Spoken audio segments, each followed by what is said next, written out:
मेरा नाम सिमरन है। अभी 4 महीने पहले ही तो मेरी शादी हुई थी। मैं हंसी खुशी अपनी ससुराल में अपने पति के साथ जिंदगी गुजार रही थी। मेरा पति अपने माता पिता का इकलौता बेटा था और मेरे पति के बूढ़े माँ बाप का इकलौता सहारा था। इस घर की सारी जिम्मेदारी मेरे पति के कंधों पर ही थी। मेरे पति की कमाई से ही ये घर चल रहा था। मुझे नहीं पता था कि एक तूफान मेरी जिंदगी में ऐसा भी आने वाला है जो सब कुछ तहस नहस करके चला जाएगा।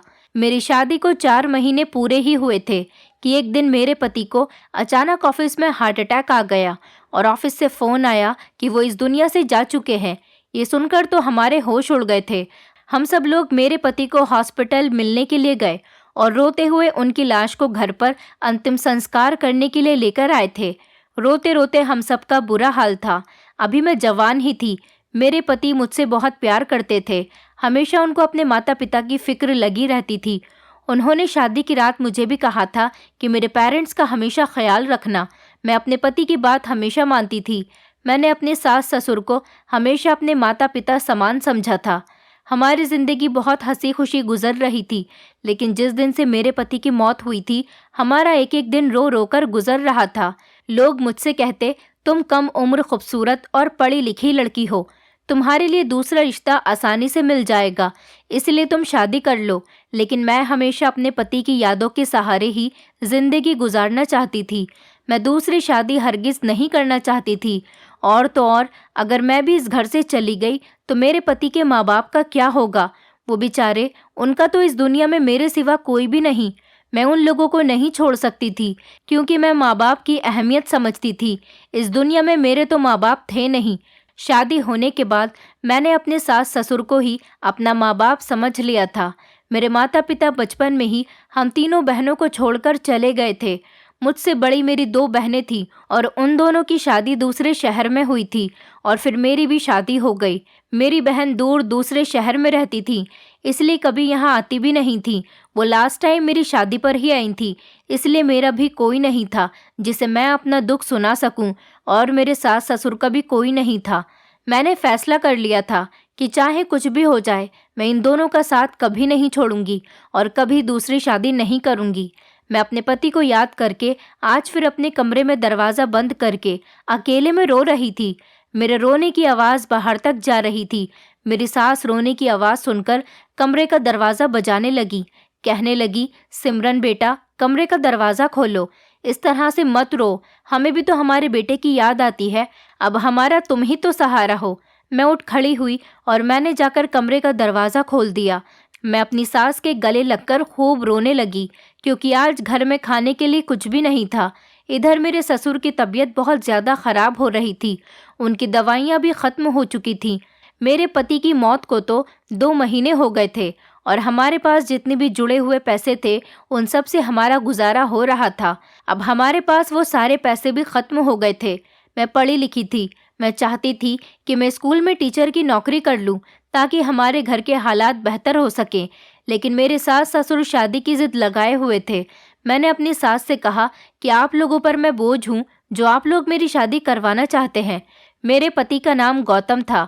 मैंने अपनी सास से कहा, मैं गौतम से बहुत प्यार करती थी और मैंने उनसे वादा किया था कि मैं हमेशा उनके माता पिता का ख्याल रखूंगी। अब जब वो इस दुनिया में नहीं है, तो क्या मैं उस वादे को भूल जाऊं जो मैंने अपने पति से किया था? मैंने अपनी सास से रो रो कर कहा कि मैं नौकरी करना चाहती हूँ और इस घर के हालात बेहतर करना चाहती हूँ और मैं आपका बेटा बनकर आप लोगों की सेवा करना चाहती हूँ। लेकिन मेरे ससुर तो मेरी शादी करवाना चाहते थे और वो मेरी नौकरी करने के खिलाफ थे।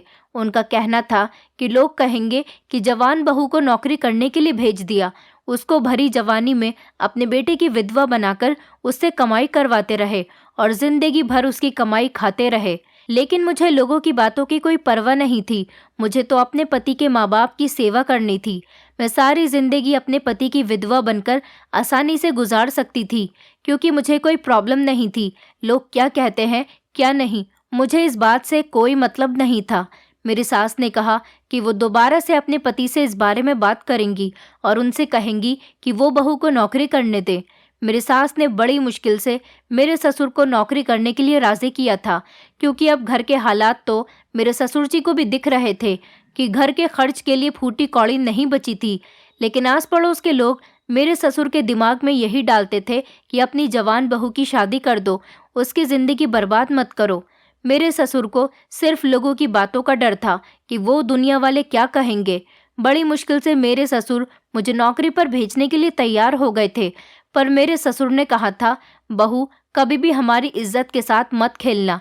तुम हमारे घर की इज्जत हो और हम तुम्हें बहुत भरोसे और यकीन के साथ इस घर से नौकरी करने के लिए भेज रहे हैं। कभी हमारा भरोसा मत तोड़ना। मैंने अपने ससुर को यकीन दिलाया था कि मैं कभी भी आपके भरोसे के साथ खिलवाड़ नहीं करूंगी। जिस तरह से इस घर से निकलती हूँ उसी तरह से इज्जत के साथ घर में वापस भी लौट कर आया करूंगी। इसी तरह से मैंने नौकरी करना शुरू कर दिया था और धीरे धीरे मुझे नौकरी करते हुए 1 महीना गुजर गया था। मेरे ज़्यादा इंटेलिजेंट होने की वजह से मुझे सैलरी भी अच्छी मिल गई थी।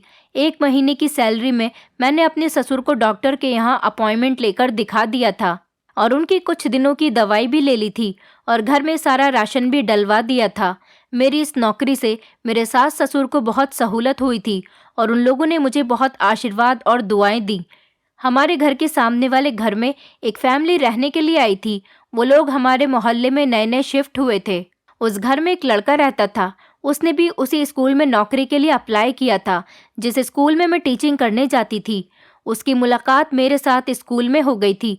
उस लड़के को नौकरी मिल गई थी। हम दोनों रोज सुबह को एक ही टाइम पर स्कूल जाने के लिए निकलते थे। वो अपनी बाइक पर जाता था और मैं रोड तक तो पैदल जाती थी। उसके बाद आगे जाकर ऑटो कर लिया करती थी। हमारे मोहल्ले के लोग बहुत ही ज़्यादा चुगलखोर और एक दूसरे के घर में नज़र रखने वाले लोग थे, इसलिए मुझे बहुत सोच समझकर घर से बाहर निकलना पड़ता था।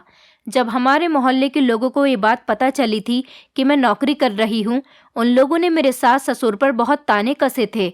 बस मोहल्ले के लोगों की बातों में आते हुए कभी कभी मेरे ससुर अपना फैसला बदल लिया करते थे। वो चाहते थे कि मैं नौकरी करना छोड़ दूं और घर के हालात देखते हुए और अपनी बीमारी की तरफ देखते हुए वो चाहते थे कि एक तरह मेरा नौकरी करना भी सही है। मैं अपने ससुर को हमेशा यही समझाती थी कि कुछ लोग कभी हमें खुश नहीं देखना चाहते। अगर हमारे घर में 2 पल की खुशी आ जाती है तो वो लोगों को खलने लगती है। जो लड़का मेरे स्कूल में मेरे साथ टीचिंग किया करता था, उसने एक दिन स्कूल में मुझसे बात करने की कोशिश की। उसने कहा कि मैं रोज़ आपको सुबह को घर से निकलते हुए देखता हूँ। मुझे मेरी मम्मी बता रही थी कि आप अपने मम्मी पापा के साथ उस घर में रहती हो। हम लोग इस मोहल्ले में नए नए आए हैं। हम लोग जहाँ पहले रहते थे वहाँ पर मैं बच्चों को ट्यूशन दिया करता था और यहाँ पर मुझे एक अच्छा स्कूल मिल गया तो मैंने यहाँ पर नौकरी करना शुरू कर दिया। मैं उस लड़के से कोई बात नहीं कर रही थी। मैं खामोशी खड़ी रही थी। उसने कहा, आपको मुझसे बात करना पसंद नहीं आया क्या? मैंने कहा, मुझे पता है आप हमारे मोहल्ले में नए नए शिफ्ट हुए हो। आप अपनी फैमिली के साथ रहते हो और आपकी फैमिली में आपके मम्मी पापा और आपसे 2 छोटी बहनें भी रहती हैं। मेरी ये बात सुनकर वो हैरान रह गया था। कहने लगा, आप तो मेरे बारे में सब कुछ जानती हो। मैंने कहा, जी मैं सब कुछ जानती हूँ, लेकिन आप नहीं जानते कि हमारे मोहल्ले के लोग बहुत ज़्यादा चुगलखोर और दूसरों के घरों की बातें आसानी से हमारे घर आकर बता जाते हैं और हमारे घर की बातें आसानी से दूसरों के घर जाकर बता देते हैं। इसलिए आप भी अपने पड़ोसियों से सावधान रहिएगा। ये कहते हुए मैं आगे बढ़ गई। उसके बाद स्कूल की छुट्टी हो गई। वो लड़का अपनी बाइक से घर जाने के लिए बाइक स्टार्ट कर रहा था। तभी मैं उसकी बाइक के आगे से गुजरती हुई ऑटो रोक रही थी। उसने कहा, अगर आपको कोई प्रॉब्लम नहीं हो तो मैं आपको घर छोड़ देता हूँ। वैसे भी हम लोगों को जाना तो एक ही जगह पर है। मैंने उसे मना कर दिया और कहा कि नहीं, मेरी आदत है, मैं रोज़ ऑटो से ही जाती हूँ। उस लड़के का नाम पराग था। पराग बिहेवियर का बहुत अच्छा था और बहुत पढ़ा लिखा भी था। बच्चों को बहुत प्यार से पढ़ाया करता था। वो बहुत मजाक करने वाला इंसान था और ना जाने क्यों मेरे आगे पीछे मंडराता रहता था। मैं उससे जितनी दूरी बनाने की कोशिश करती, वो मेरे इतनी ही ज़्यादा करीब आने की कोशिश करता था। दिन इसी तरह से गुजर रहे थे। जिंदगी अब धीरे धीरे नॉर्मल रूटीन पर आई थी, क्योंकि हमारे घर के हालात अब धीरे धीरे बेहतर होने लगे थे। लेकिन हर गुजरता हुआ दिन मुझे अपने पति की याद के करीब ले जाता था। कोई दिन ऐसा नहीं होता जिसमें मैं अपने पति को याद नहीं करती थी। हम दोनों की अरेंज मैरिज हुई थी, लेकिन हम दोनों के बीच प्यार इतना था जैसे लव मैरिज कपल्स के बीच होता है। हमारे मोहल्ले में एक रजनी नाम की लड़की रहा करती थी। वो और उसकी मम्मी हर दूसरे तीसरे दिन हमारे घर मेरी सास से बातें बनाने के लिए आ जाती थी। वो दोनों माँ बेटी सबसे ज्यादा चुगलखोर थीं। अभी पराग के बारे में ये बात किसी को नहीं पता थी कि हम दोनों एक ही स्कूल में टीचिंग करते हैं।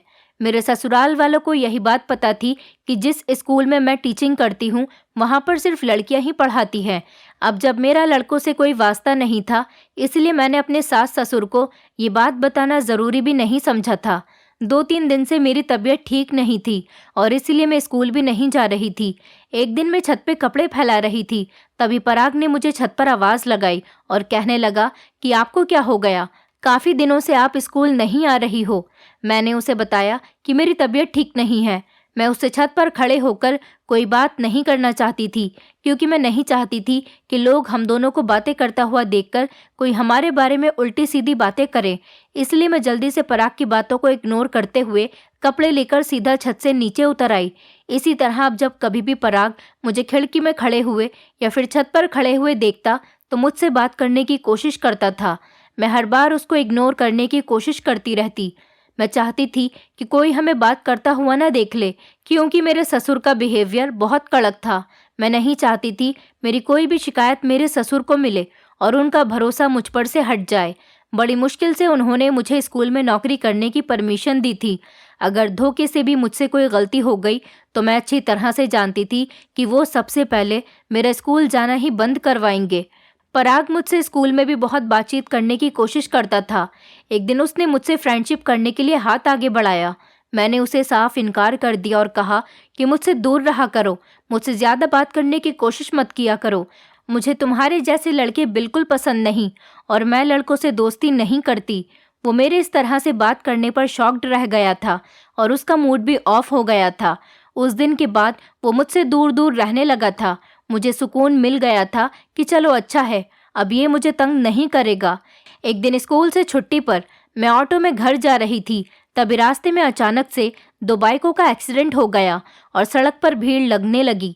ऑटो वाले ने भी अपना ऑटो रोक लिया था। जैसे ही मेरी नज़र एक्सीडेंट हुए लोगों पर पड़ी तो ये देखकर मैं हैरान रह गई कि उनमें से एक लड़का पराग भी था।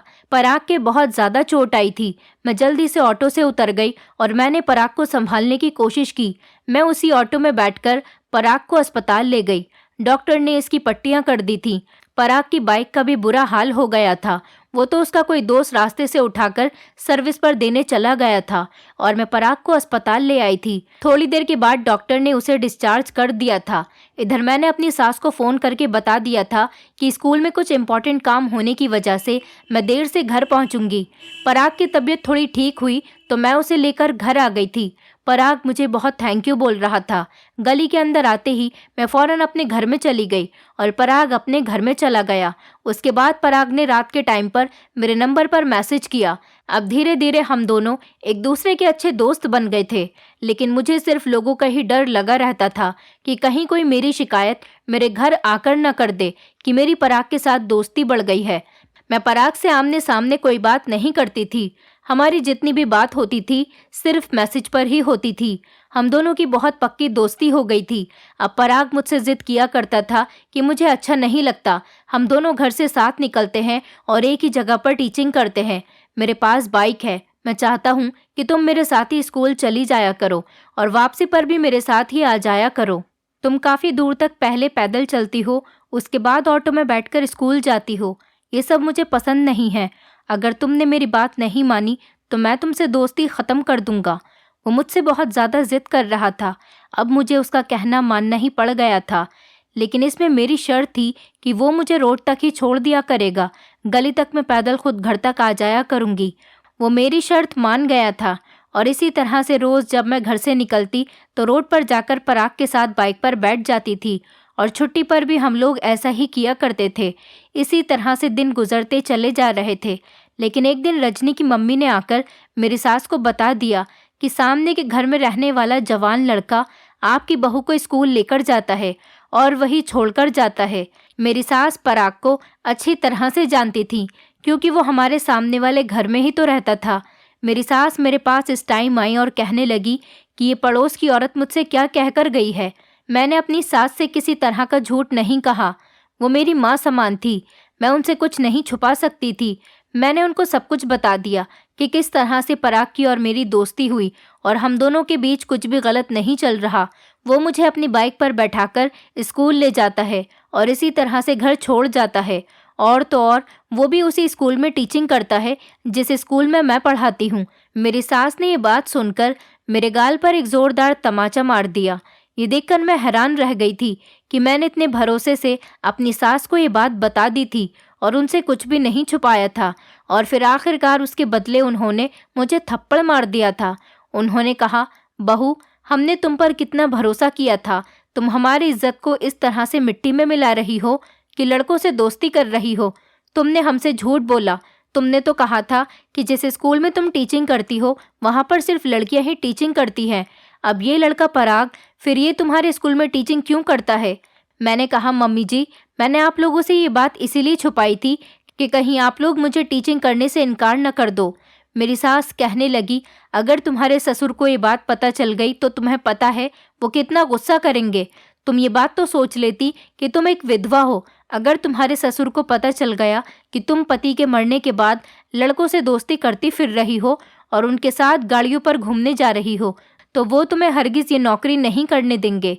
उन्होंने कहा, पागल लड़की, तुम्हें ये बात पता है कि पूरे मोहल्ले को ये बात पता चल गई है कि तुम इस लड़के के साथ रोज गाड़ी पर आती जाती हो। रजनी की माँ ने सारे मोहल्ले में इस बात को आग की तरह फैला दिया था।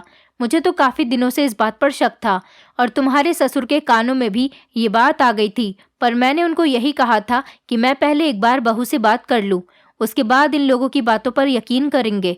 आज रजनी की माँ हमसे भी तुम्हारी शिकायत कर गई, जबकि वो इतने दिनों से पूरे मोहल्ले में ढिंढोरा पीट रही है।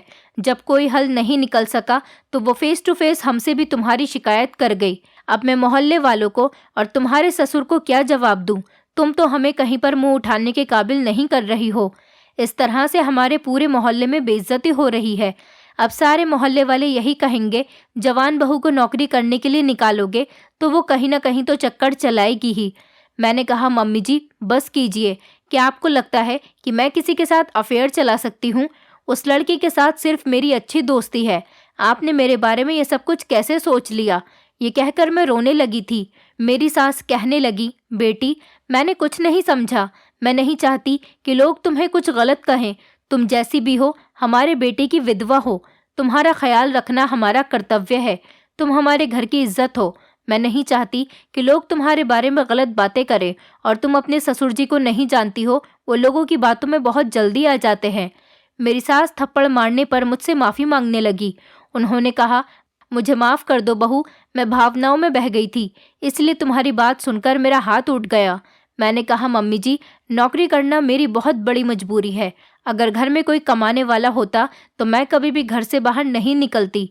मेरी सास ने मेरी इस बात पर मुझे गले लगा लिया और हम दोनों एक दूसरे से लिपटकर बहुत देर तक रोते रहे।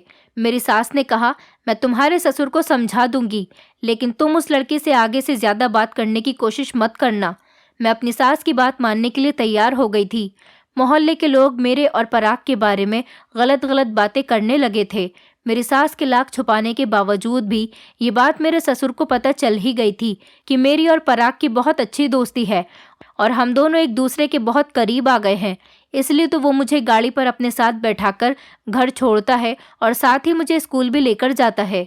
ये बात सुनने के बाद मेरे ससुर ने मेरी नौकरी करने जाने पर रोक लगा दी और मेरी सास से भी कहा कि मेरी तबीयत अब कुछ ठीक है, बहू घर से बाहर नहीं निकलेगी। मैं कहीं कोई नौकरी ढूंढ लूँगा, कहीं मेरे मुताबिक आसान काम मिल जाएगा तो मैं काम कर लूँगा, लेकिन बहू घर से बाहर नहीं निकलेगी। मैंने अपने ससुर को बहुत समझाने की कोशिश की थी कि मैं अब आपको कभी शिकायत का मौका नहीं दूंगी, लेकिन उन्होंने मेरी कोई बात नहीं सुनी और मेरा घर से बाहर निकलना बिल्कुल बंद करवा दिया। मेरे ससुराल वाले बहुत इज्जतदार लोग थे। वो छोटी से छोटी बात को भी बहुत बड़ा समझ लिया करते थे। अब मैं अपने ससुर के खिलाफ तो नहीं जा सकती थी, इसलिए मैं खामोशी से घर बैठ गई। ये बात पराग को भी पता चल गई थी कि मेरे घर वालों ने मेरा घर से बाहर निकलना बंद कर दिया, और सिर्फ इसी वजह से क्योंकि मेरी उससे दोस्ती थी। पराग ने मुझसे बात करने की बहुत कोशिश की। मैंने पराग के किसी भी मैसेज या कॉल का कोई रिप्लाई नहीं किया। कुछ दिनों बाद मुझे पता चला था कि पराग ने दूसरे शहर में नौकरी के लिए अप्लाई किया है और उसकी वहां पर नौकरी लग गई थी।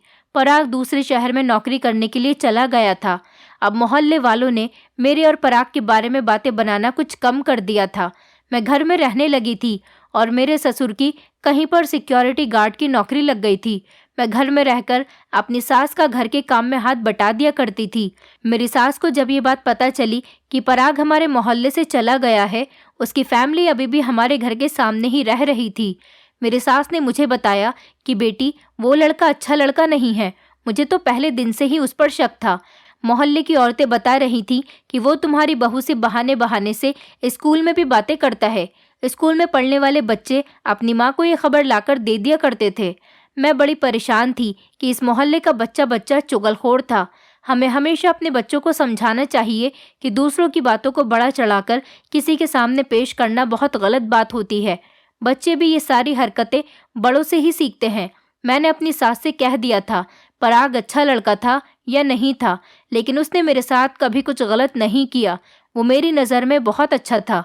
उसने हमेशा मुझे एक दोस्त की नज़र से देखा था।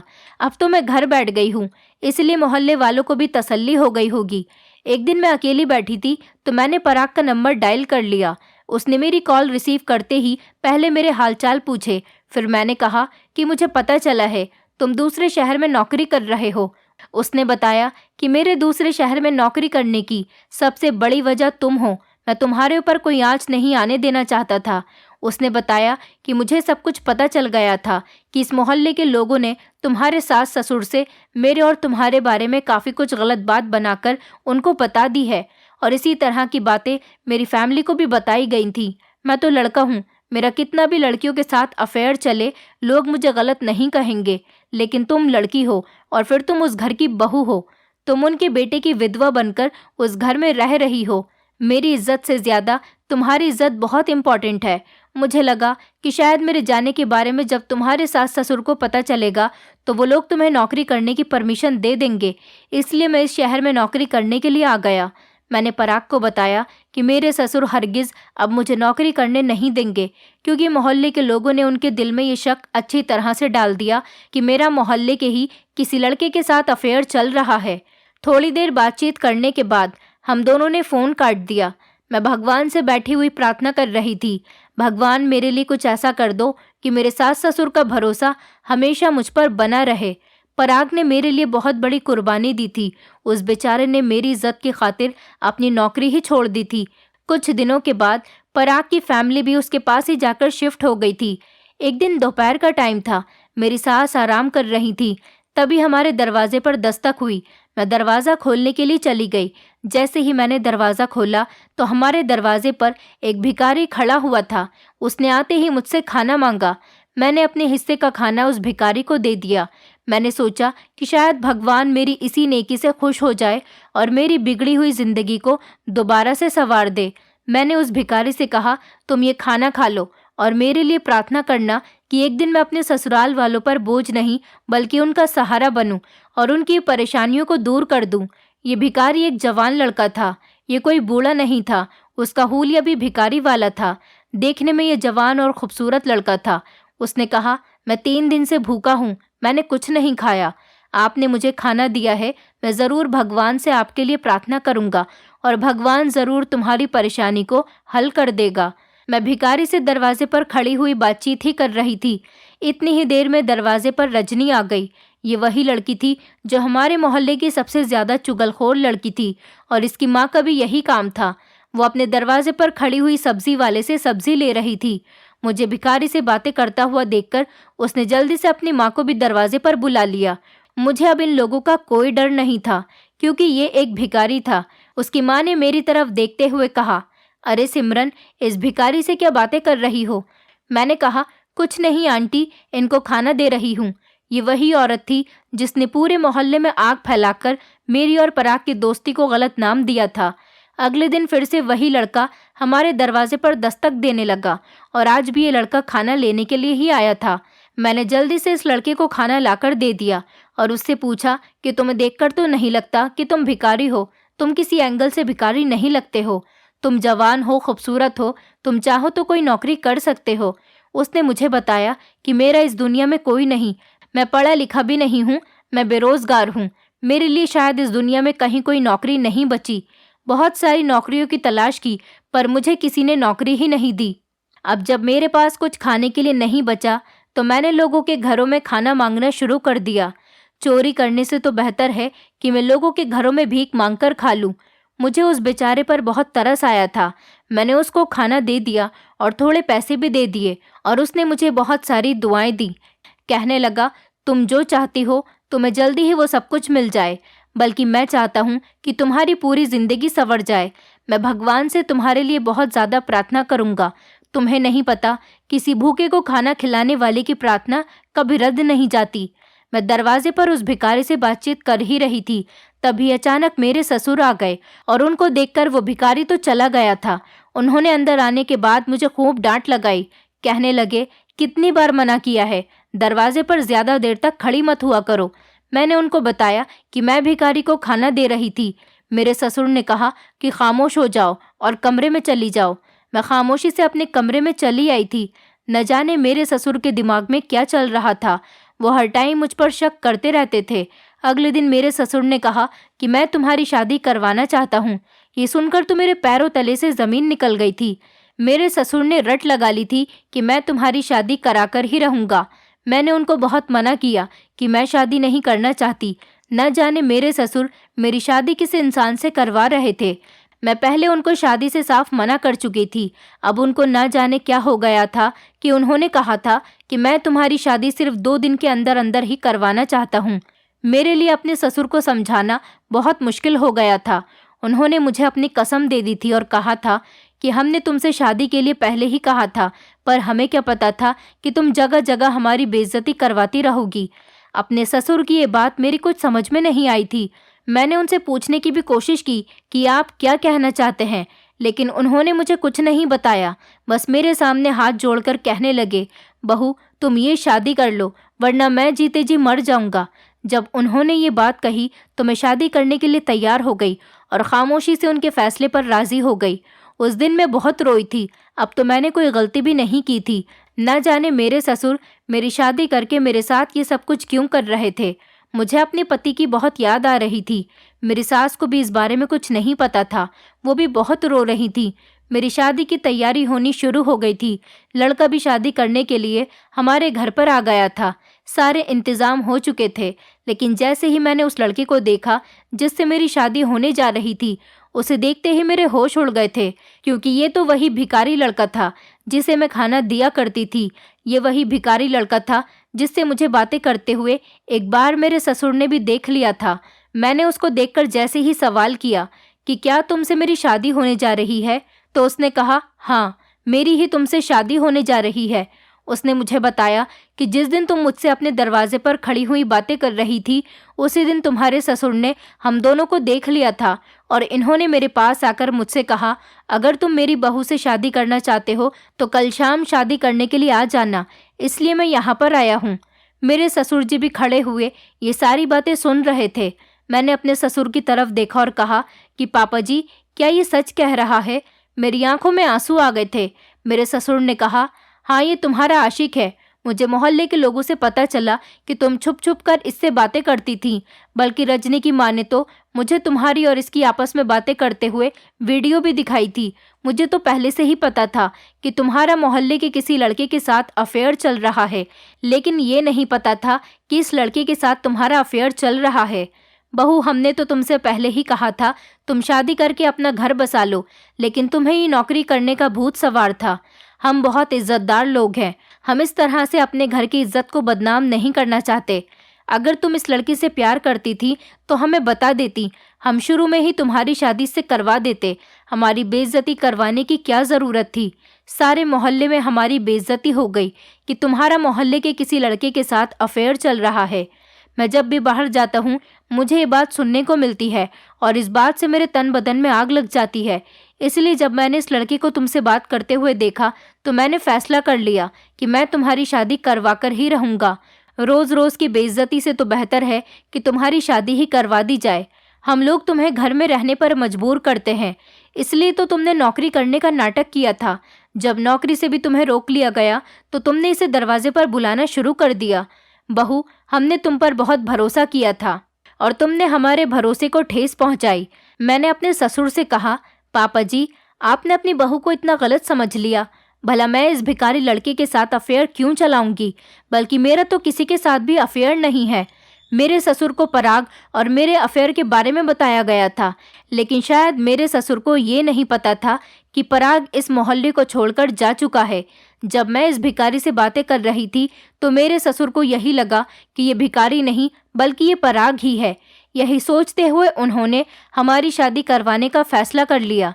रजनी और उसकी माँ ने भी मेरे ससुर के दिमाग में ये बात डाल दी थी कि ज़रूर मेरा किसी न किसी के साथ अफेयर चल रहा है। तभी मेरे ससुर गुस्से में आ जाते थे। उन्हें ऐसा लगता था जैसे मैं उनकी इज्जत को उछाल रही हूँ। मैंने अपने ससुर को बताया कि मेरा इसके साथ कोई अफेयर नहीं चल रहा। अगर आप चाहो तो इससे खुद पूछ सकते हो।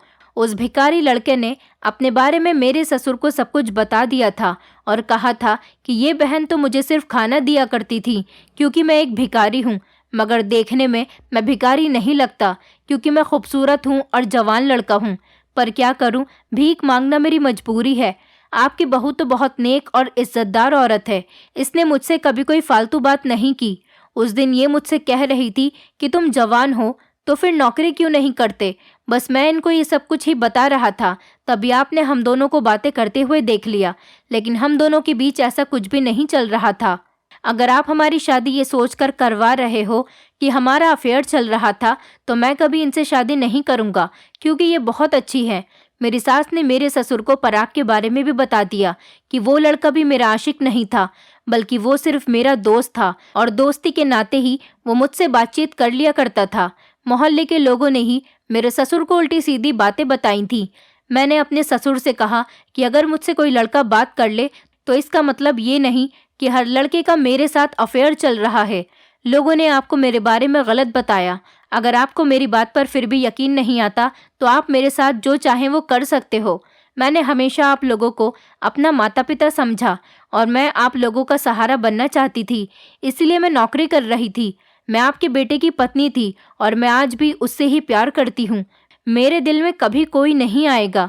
मैं आपके बेटे की कसम खाकर कहती हूँ। मेरी बात सुनकर मेरे सास ससुर की आंखों में आंसू आ गए थे। मेरे ससुर गलतफहमी का शिकार हो गए थे। वो रोने लगे और कहने लगे, बहू, मुझे माफ़ कर दो। मुझे जो बताया गया था, जो दिखाया गया था, मैंने उस पर ही यकीन किया। मेरे ससुर ने उस भिखारी लड़के से भी माफ़ी मांगी। वो लड़का हमारे घर से चला गया था। उसे लगता था कि अगर कोई मेरी शादी करवा रहा है तो मैं कर लेता हूँ। इसी तरह से लगे हाथों मेरी भी शादी हो जाएगी। लेकिन जब उसे यहाँ आने के बाद सारी हकीकत का पता चला तो उसने शादी करने से इनकार कर दिया और वो हमारे घर से चला गया। मेरे ससुर ने रजनी और उसकी माँ पर जाकर खूब डांट लगाई थी। उन्होंने कहा कि अब मैं तुम्हें अपनी बहू नहीं बल्कि बेटी ही समझूंगा और बेटियों की तरह आज़ादी दूंगा। अब अगर कोई किसी तरह की भी बातें बनाएगा तो मैं उसकी बातों पर विश्वास नहीं करूंगा। ऐसा हादसा होना शायद मेरी ज़िंदगी में अच्छा साबित हुआ था, क्योंकि ये सब होने के बाद से ही मेरे ससुर मुझ पर भरोसा करने लगे थे। हमें कभी भी किसी की बात को चुगली लगाकर नहीं बताना चाहिए। कभी कभी हमारी चुगलियों से दूसरों का घर भी बर्बाद हो सकता है। रजनी और उसकी माँ तो आज अपनी करनी को भुगत रही है, क्योंकि उन दोनों माँ बेटी की ऐसी हरकतों को देखते हुए मोहल्ले वालों ने उनसे घर खाली करवाने के लिए कह दिया था, क्योंकि वो लोग हमारे घर में ही नहीं बल्कि मोहल्ले के काफ़ी सारे घरों में लड़ाई झगड़ा करवा चुकी है। वो दोनों चालाक माँ बेटी जिस घर में लड़ाई करवाना चाहती हैं उस घर के किसी ऐसे मेंबर को पकड़ती हैं जो कानों का बहुत कच्चा होता है और चुगलखोरी करने के बाद वो अपने काम में कामयाब हो जाती हैं।